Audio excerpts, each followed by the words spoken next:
When you think of strong women of the Bible, who comes to mind?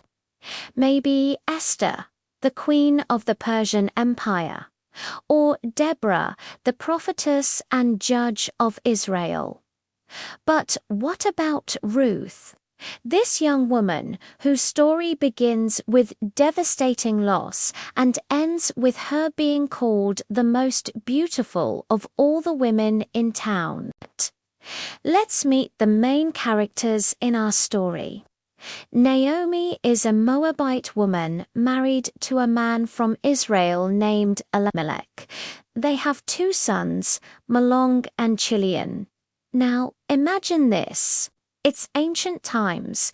Your husband has just died in a foreign land. You are now a widow. And to add to that, your 2 sons also died, leaving you without any close family. If that isn't enough, you're in a country where, as a widow, you would be vulnerable and at risk. What would you do? Probably want to go home, right? But what if going home meant traveling alone? That's exactly what Naomi had to do. As she prepares to leave, her 2 daughters Lolu, Ruth and Orpah, loyal and loving daughters decide to accompany her. Imagine their long journey, walking together and talking about the life they once shared. Then finally arriving in Bethlehem, a place that was once familiar to Naomi, but now she's an outsider. Here's where the story takes a turn. After settling in, Naomi calls her daughters-in-law aside and gives them this heartfelt plea. She tells them to go back to their own people and not stay with her because no one in Bethlehem would want to marry either of them. And as a widow, she'd only be a burden for them. In other words, she was looking out for their future. Orpah listened, but Ruth's reply echoes through time. Where you go, I will go, and where you stay, I will stay. Your people will be my people, and your God my God. Wow, right. Ruth could have chosen to follow Naomi's advice, go back to her own people and find someone to marry. But she chose love, loyalty, and faith. Now, let's see what happens next. When Naomi and Ruth arrived in Bethlehem, they were extremely poor. All they had were the clothes on their backs. You know when you really need help but don't know where to turn? That was their situation. But Ruth didn't give up. She found out there was a field where workers would glean leftover grain after the harvest. That's where she went to look for food. Enter Boaz, a wealthy landowner who's also a relative of Naomi's deceased husband. He noticed Ruth and how hard she was working.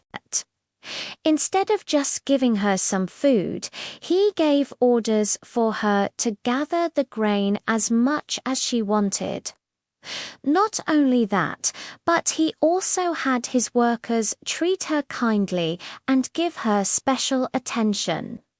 Imagine how touched she must have been by his thoughtfulness. But there's more to the story.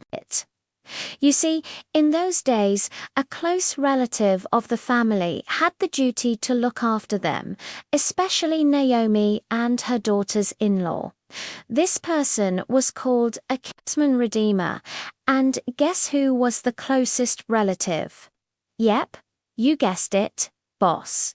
So, boss wasn't just being nice, he was actually fulfilling his duty, but his heart was in the right place. Here's another interesting thing about their culture. If a woman was widowed and had no close relatives to take care of her, she was in a really tough spot. Her options were limited, and sadly, sometimes people took advantage of her. But Naomi knew the law and she was wise. So she told Ruth, "You need to go to Boaz tonight. He's the closest relative and he'll take care of us." So that's what Ruth did. Their story has a happy ending. Boss was impressed by Ruth's loyalty and hard work. He became her protector and eventually married her. And you won't believe this, but their marriage wasn't just about love. It also led to an incredible legacy. You see, their son became David's grandfather. Yes, the same David who defeated Goliath and the future king of Israel. The story of Ruth is so much more than a love story. It's a testament to loyalty, kindness, and faith in the face of adversity. It reminds us that even in the darkest of times, hope can shine through. It's a story that's been passed down for generations, touching hearts and inspiring faith. It's a timeless narrative that shows us the power of human connection and the strength we can find in each other during tough times. So I ask you, what lessons from Ruth's story have impacted you the most? How does this story continue to inspire and guide you today? Share your thoughts in the comments below.